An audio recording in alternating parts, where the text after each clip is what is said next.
ये थॉट्स कुछ इस तरह से हैं कि there are no conflict in inner approaching conscious and mind. ध्यान से सुनिएगा आप लोग, बाद में फिर हम इसको और अच्छे से इलस्ट्रेट करेंगे, एक्सप्लेन करेंगे। There are no conflict in inner approaching conscious and mind because there is no space to any conflict in this way, so treat all them who is outer and which is inner as your existing reflection or manifestation. So make it tie and don't forget it never ever until the last breath of your timely life. That's all to end up. ये thoughts हमें क्या बता रहे हैं, ये thoughts हमें क्या समझा रहे हैं? इन थॉट्स को हमने सुन के कितना हमें समझ में आया वो आपको तब पता चलेगा जब हम इसको थोड़ा सा इलस्ट्रेट करेंगे। जब एक छोटा बच्चा होता है जो तीसरी क्लास में पढ़ता है, उसका बिल्कुल भी मन नहीं करता है कि वो स्कूल जाए। वैसे ही जब बच्चा 3 दिन का होता है, उसका बिल्कुल भी मन नहीं करता है कि वो आंख खोले।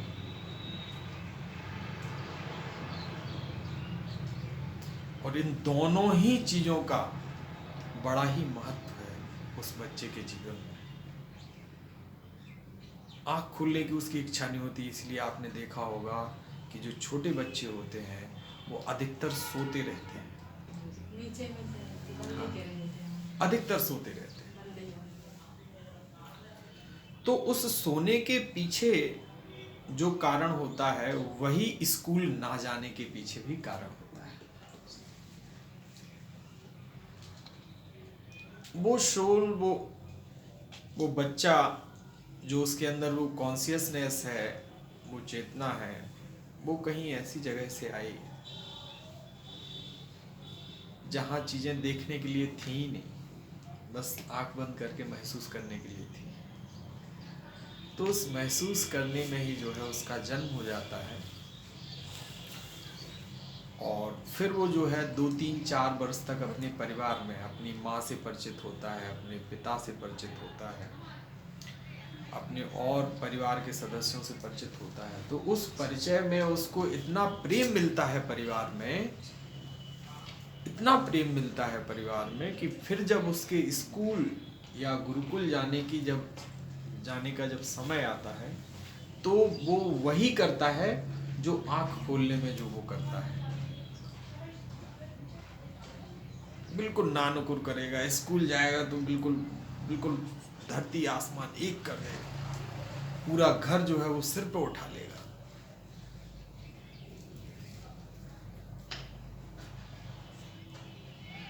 उसे नहीं पता कि आंख खोलने पर ही हमें संसार समझ आएगा। आंख खोलने पर ही हमें संसार समझ आएगा। वैसे ही स्कूल जाने पर ही उसके जीवन में ज्ञान, शिक्षा और प्रगति आएगी, समझ आएगी। फिर स्कूल जाना शुरू होता है तो स्कूल वाले भी बच्चे से ज़्यादा स्मार्ट हो गए हैं, ज़्यादा क्लेवर हो गए हैं। तरह तरह की चॉकलेट्स वो रखते हैं, तरह तरह की जो है वो टॉय रखते हैं, खिलौने रखते हैं, तरह तरह की ऐसी बुक्स और टैब आ गए हैं जिनमें जो है वो वीडियो गेम चलाना और कैसे भी जो है बच्चे को इंगेज कर पाए 3 से 4 घंटे स्कूल में। तो धीरे धीरे आपने देखा होगा कि 1-1.5 वर्ष में तो बच्चे की आदत ही बन पाती है और कुछ बच्चों की तो 5वीं 6वीं क्लास तक भी आदत नहीं बनती है। वो 5वीं क्लास में भी सुबह उठेंगे सबसे पहले रोएंगे, आज स्कूल नहीं जाना मम्मी, आज ये सिर दर्द हो रहा, हेडेक हो रहा, या आज जो है कुछ ना कुछ बहाने बनाने में बच्चों से ज़्यादा एक्सपर्ट तो मैं किसी को मानते ही नहीं। बहाने बनाने में तो उन्हें जो है पीएचडी होते हैं। धीरे धीरे जो है उसकी जो समझ है, उसका जो इंटरेस्ट है, वो परिवार से थोड़ा कम होके स्कूल की ओर डाइवर्ट होता है। फिर उसके जो है एक दो मित्र बनते हैं स्कूल में। जैसे निखिल आया था पहली बार तो कहा कि मेरा बचपन का दोस्त है सतेंद्र, हम लोग साथ में पढ़े। तो जब हमें वहाँ पे कुछ अपनेपन जैसा लगने लगता है, उन किताबों, उन शिक्षकों, उन बिल्डिंग, उन कमरों, उन ग्राउंड्स पे जो है हमें अटैचमेंट होने लगता है। एक मतलब एक हमारी जो है एक परिचय जब हमारा उससे बढ़ जाता है तो फिर हमें घर जैसा स्कूल में भी लगने लगता है। अब स्कूल में अच्छा लगने से क्या हम डॉक्टर इंजीनियर बन जाएंगे? तो अब बात आती है यहाँ हमारे आज के विषय की, चेंज एंड ट्रांसफॉर्मेशन। तो चाहे वो स्कूल हो, चाहे हमारा घर हो, जब से हमने वहाँ जन्म लिया या स्कूल में जब से हमने एडमिशन लिया, क्लास दर क्लास हम कई तरह के सब्जेक्ट विषय पढ़ते जाते हैं। हायर सेकेंडरी लेवल तक हम कई तरह के सब्जेक्ट पढ़ के जो है अपने मन मस्तिष्क को तैयार करते हैं, एक समझ का स्तर बनता है। और उसके बाद जब हम हायर एजुकेशन के लिए बाहर जाते हैं, किसी अच्छी यूनिवर्सिटी या किसी अच्छे प्रोफेशनल संस्थान में पहुंचते हैं, जहाँ पे हम हायर स्टडी करते हैं, किसी प्रोफेशनल सब्जेक्ट का लर्निंग्स लेते हैं, ज्ञान लेते हैं, चाहे वो लॉ हो, चाहे वो आपका बिजनेस स्टडी हो, चाहे आपका इंजीनियरिंग हो, चाहे आपका जो है नर्सिंग का हो, चाहे वो आपका ऐसे कई तरह के जो है प्रोफेशन है, चाहे वो आपका मेडिकल लाइन हो।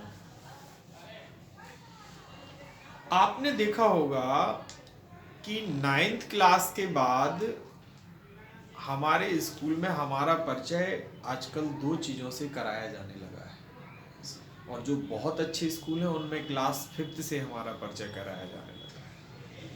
वो क्या है? एक कंप्यूटर लैब और एक साइंस लैब।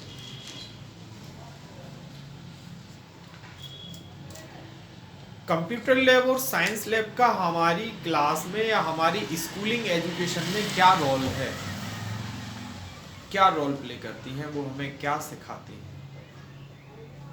तो कंप्यूटर लैब में हम जब जाते हैं तो कंप्यूटर के जो हार्डवेयर होते हैं उनसे हमारा परिचय बढ़ता है।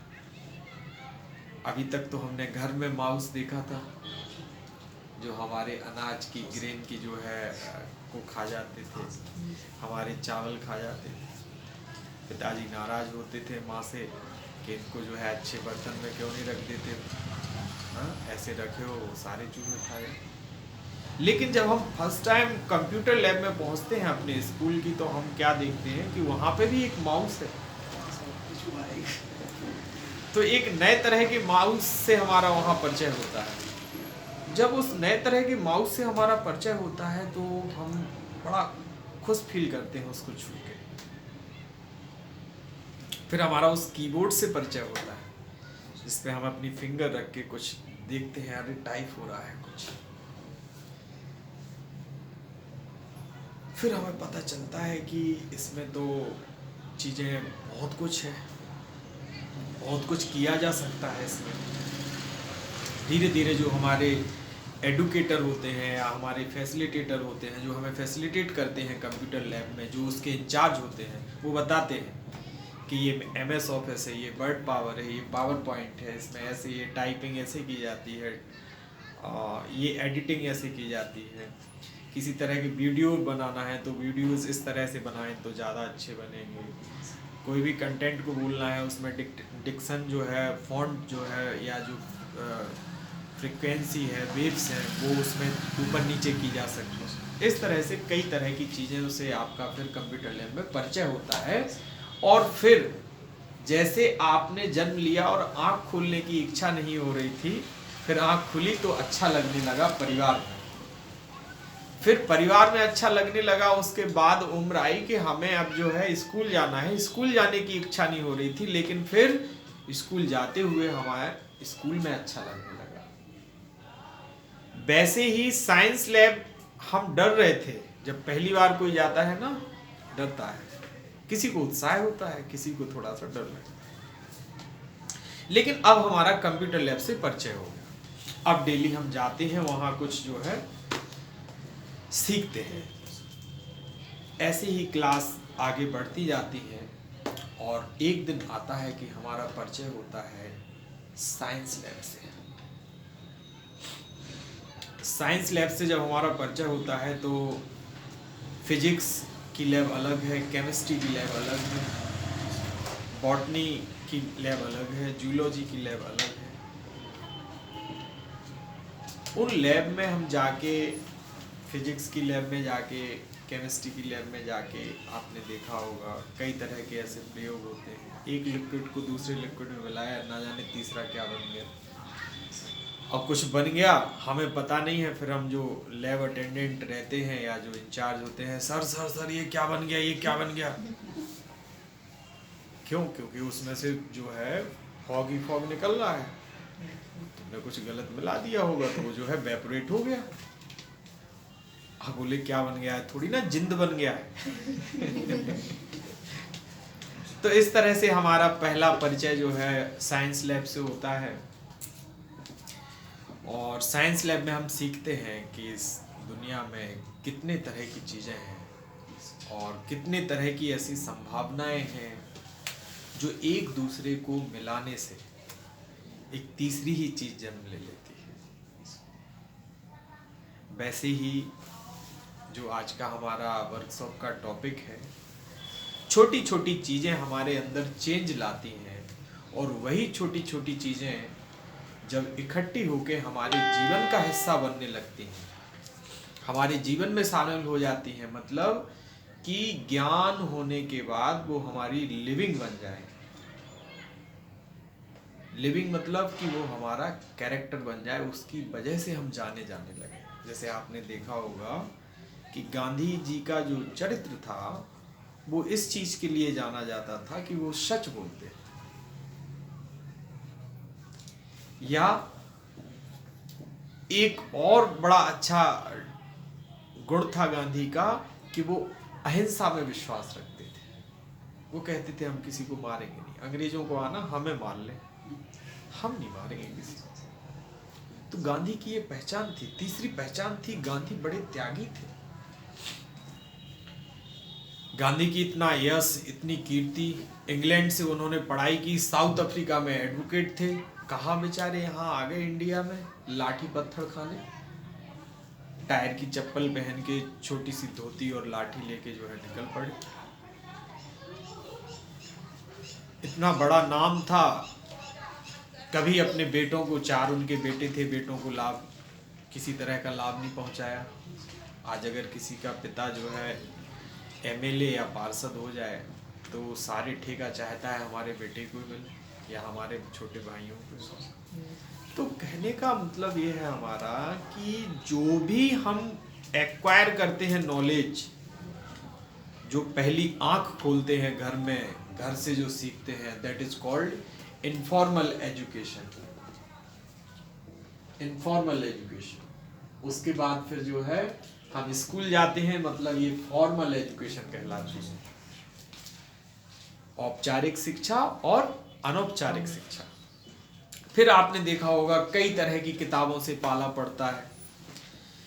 पास होने के लिए हम पढ़ाई करते हैं, लेकिन स्कूल की लाइब्रेरी में हम जाते हैं, बहुत सारी बुक्स देखते हैं लाइब्रेरी में। और जब बहुत सारी बुक्स लाइब्रेरी में देखते हैं, कोई बुक जो है हमें बड़ी प्यारी लग जाती है। जैसे कि मेरा एक्सपीरियंस है मेरे जीवन का कि जब मैं एक बुक शॉप पे गया तो उस बुक शॉप पे मुझे सबसे पहले ये बुक दिखाई दी जो मेरी टेबल पे पड़ी हुई है, महान व्यक्तियों के विचार। वो पड़ी हुई है, रेखा ऐसे दिखा सकते हो आप, ऐसे ऐसे करके सभी को दिखा सकते हो। ये मेरी पहली बुक है जो मैंने देखी और इसको मैंने खरीदा। फिर जब मेरा लाइब्रेरी से परिचय हुआ तो मैंने पहली पुस्तक जो लाइब्रेरी में पढ़ी उस पुस्तक का नाम है मेरे अनुभव, और उसके जो राइटर हैं उन्होंने अपना नाम नहीं लिखा था, उन्होंने अपना भैया जी करके बस केवल नाम लिखा। उन्होंने कहा कि नाम से क्या फर्क पड़ने वाला है, जो मैंने जिया है बस वो आप जान लो, और अगर आप जी पाए तो आप भी ऐसे ही हो जाओ।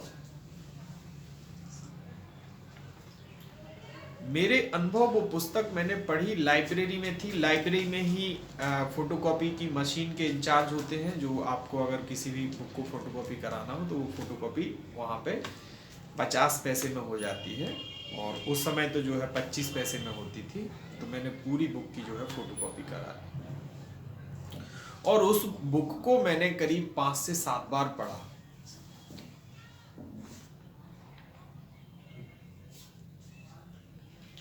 जब सेकेंडरी एजुकेशन में था, मैंने यहीं से 12th किया है नंबर 1 से, एक्सीलेंस नंबर 1 से। तो मैं प्रतिदिन लाइब्रेरी जाया करता था, ये जो नगर निगम के पास लाइब्रेरी है, गवर्नमेंट लाइब्रेरी। वहाँ मैंने पेपर पढ़ने सीखे। वहाँ 15-20 न्यूज़पेपर आते थे। उन 15-20 न्यूज़पेपर्स में जो है मैंने देखा किस तरह से न्यूज़ पढ़ी जाती है। जनसत्ता भी आता था, टाइम्स ऑफ इंडिया भी आता था, द हिंदू। अब उस समय तो वो उतना ज़्यादा समझ में नहीं आता था, लेकिन हाँ बड़ी खुशी होती है कि द हिंदू पेपर हम पलट रहे हैं, या टाइम्स ऑफ इंडिया हम पलट रहे हैं। शुरुआत से मुझे एक भाषा से बड़ा लगाव था, जो भाषा है इंग्लिश, और उस भाषा से लगाव इस वजह से था, शायद मेरे भविष्य में जीवन में वो भाषा बड़ी महत्वपूर्ण होने वाली थी। और उस भाषा के कारण ही मुझे जो है अभी तक जो कुछ भी मिला, उस भाषा के कारण ही मिला है। मैंने पढ़ाई तो जो भी की है, लॉ या जो भी कुछ है, लेकिन इस भाषा से मुझे बहुत कुछ मिला। लोगों से प्यार भी बहुत कुछ मिला, सम्मान भी बहुत कुछ मिला, और मेरी जीविका भी इसी भाषा से चली। मैं आपके शहर टीकमगढ़ में जब आया तो यहाँ के जितने भी स्कूलों में पढ़ाया, इसी भाषा की वजह से ही तो मुझे वहाँ सम्मान मिला। और इस भाषा का महत्व भी इतना है कि जहाँ पे भी जाएंगे आपको हाईएस्ट सैलरी ही दिलाएगी।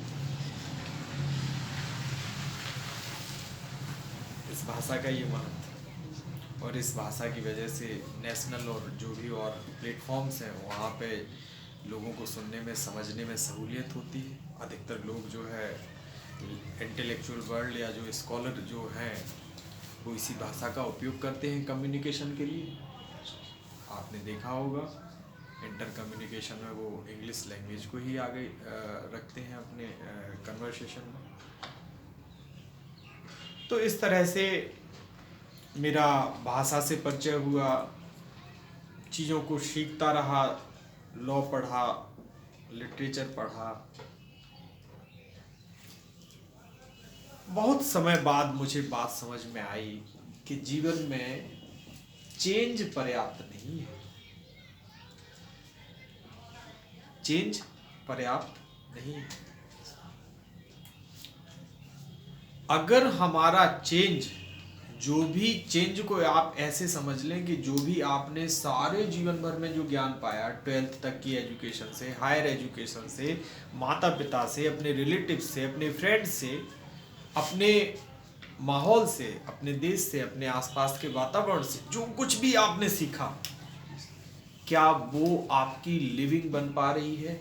लिविंग मतलब कि वो आपका स्वभाव बन पा रहा है, वो उसको आप क्या जी पा रहे हैं, अपने जीवन में उसको शामिल कर पा रहे हैं? अगर शामिल कर पा रहे हैं तो फिर आपके जीवन में संभावना बनेगी, पॉसिबिलिटीज आएंगी कि आपका ट्रांसफॉर्मेशन हो सकता है। चेंज मतलब परिवर्तन।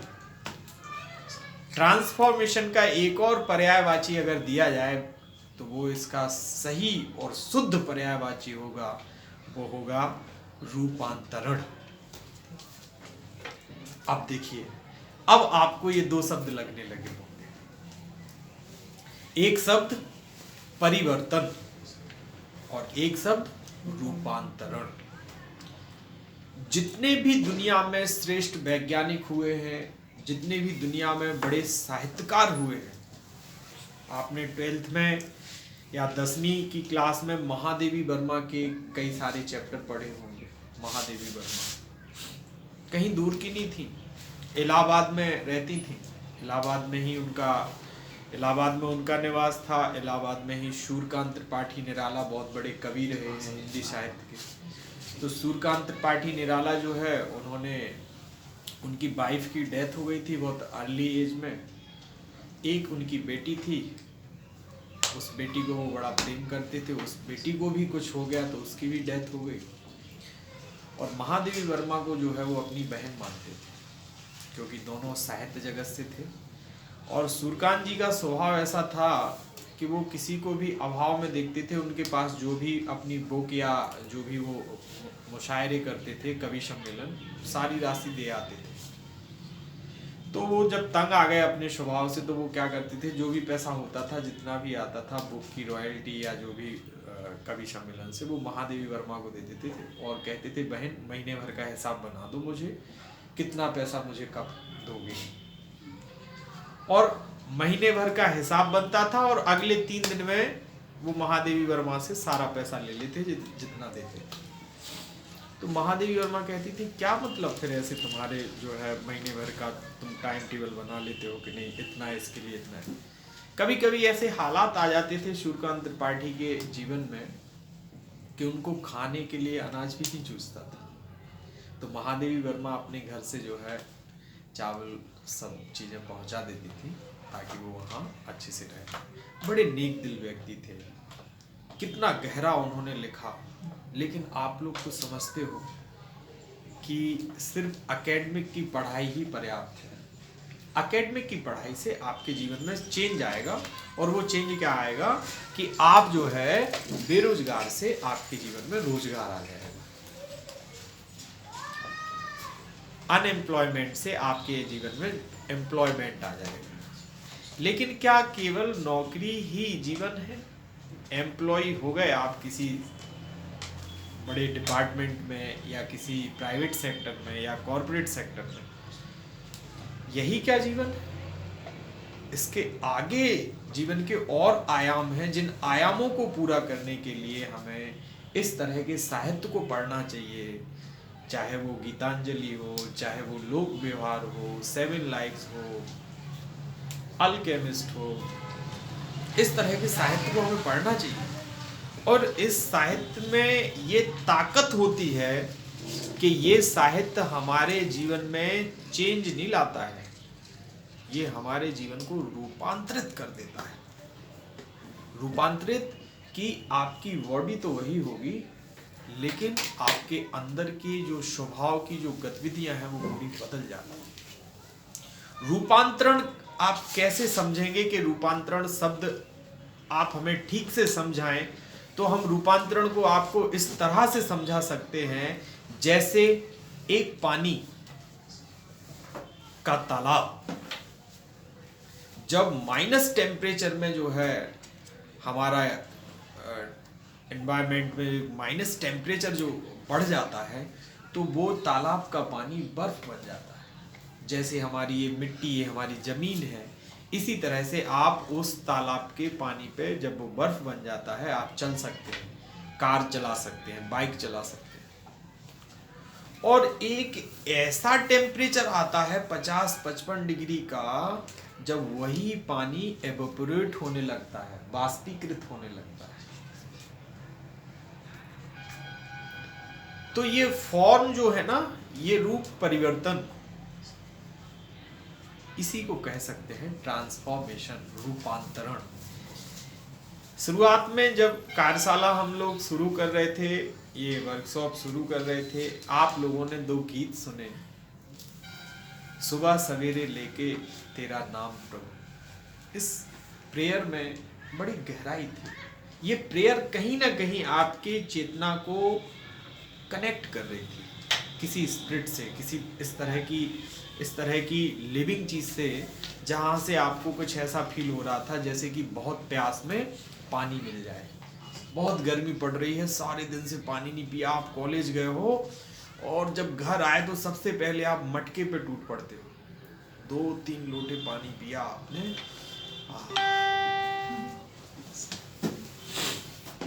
वैसे ही ये प्रेयर सुनने के बाद आपको फील हुआ होगा, आप कनेक्ट फील कर रहे हो।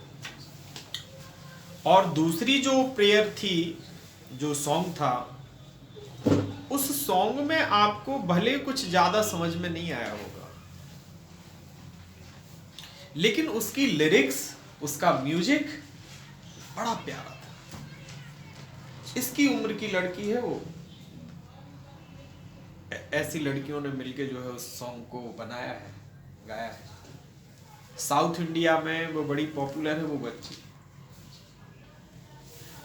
छोटी सी उम्र में। पूरा परिवार का काम ही है वीडियो बनाना इस तरह की। माँ जो है वो सॉन्ग लिखती है, फादर जो है वो वीडियो एडिटिंग करते हैं, कंपोज करते हैं, शूट करते हैं। पूरा परिवार जो है मिलके, और लाखों करोड़ों लोग देख रहे हैं, और उससे जो है उनकी जीविका भी चल रही है, उनके परिवार का खर्च भी निकल रहा। और साथ ही साथ हम आप जैसे लोग कभी तमिलनाडु जा पाएंगे, या कभी हमें वक्त मिलेगा उस तरह के कल्चर से परिचय होने का? तो फिर जो है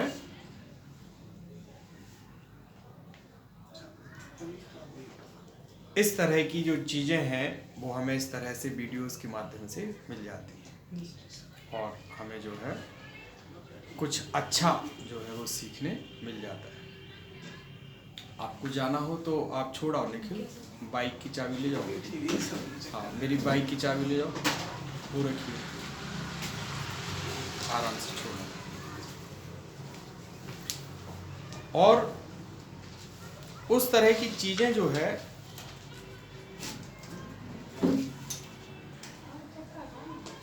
उस तरह की जो चीजें हैं, सुनने से हमारे अंदर एक कनेक्ट आता है, दैट इज कॉल्ड, उस कनेक्ट से हमारे अंदर कुछ ट्रांसफॉर्मेशन फील होता है। और यही ट्रांसफॉर्मेशन हमारे जीवन में आवश्यक है, जो हमें बेहतर बनाता है। जैसे मॉर्निंग वॉक में मैं परी के फादर से बात कर रहा था, परी 4 बहनों की बात हो रही थी, किसमें क्या संभावना है। तो मैंने कहा 3 बच्चियों की तो मैं बता सकता हूँ, परी की नहीं बता सकता, क्योंकि परी जो है वो कमाल कर सकती है, ये कुछ भी बन सकती है। कोई एथलीट बन जाए, कोई जो है रेसलर बन जाए, या किसी स्पोर्ट में निकल जाए। तो परी जो है वो बिल्कुल एंड टाइम पे 10th क्लास के बाद कुछ भी कर सकती है। तो हमने कहा परी का मत पूछो, और सबका जो है हम बता सकते हैं कि किसमें क्या संभव है। उनसे कह देना पेट्रोल खोल लें। भैया सर बोल रहे पेट्रोल खोलो। तो इस तरह से मुझे लगता है कि आपको इस चेंज और ट्रांसफॉर्मेशन को लेके थोड़ा सा आपको समझ में आया होगा। और इसी के साथ जो है हम आज की कार्यशाला को जो है अपनी बात को समाप्त करते हैं। और अब जो है मैं आप लोगों से क्या समझ में आया उससे संबंधित आप लोगों से प्रश्न करूँगा, और उन प्रश्नों के या आपकी कोई क्वेरी हो, उन क्वेरी के आप जो है हमें उत्तर दीजिए।